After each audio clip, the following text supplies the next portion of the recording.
இப்போது புதிய அறிமுகம் அச்சி ஹோட்டல் சாம்பார் 50 கிராம் ரூபாய் 20 மட்டுமே. நீலகிரி மாவட்டம் பந்தலூரில் பயம் காட்டி வரும் புல்லட் யானையை மதம் பிடித்த யானையின் சாணத்தை தண்ணீரில் கரைத்து தெளித்து விரட்டும் யுக்தியில் இறங்கியுள்ளனர் வனத்துறையினர்.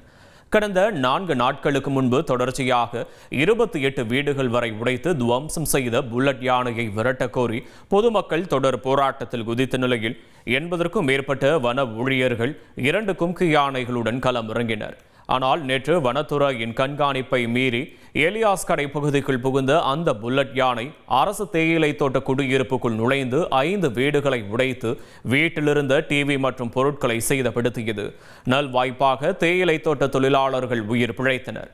அதே பகுதியில் புல்லட் யானை முகாமிட்டுள்ளதால் அந்த குடியிருப்பு பகுதிக்கு வருவதை தடுக்கும் வகையில் முதுமலை புலிகள் காப்பகத்திலிருந்து மதம் பிடித்த யானைகளின் சாணத்தை கொண்டு வந்துள்ள வனத்துறையினர் அதனை தண்ணீரில் கரைத்து யானை வரும் வழித்தடம் மற்றும் குடியிருப்பு பகுதிகளில் தெளித்து வருகின்றனர்.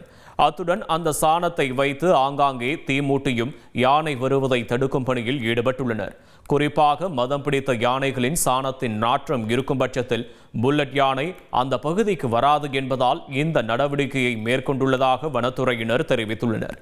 மேலும் யானை நடமாடும் பகுதியில் சுழற்சி முறையில் ட்ரோன் கேமராக்கள் மூலம் கண்காணிக்கும் பணியிலும் தீவிரமாக இறங்கியுள்ளனர். இப்போது புதிய அறிமுகம் அச்சி ஹோட்டல் சாம்பார் 50 கிராம் ரூபாய் 20 மட்டுமே.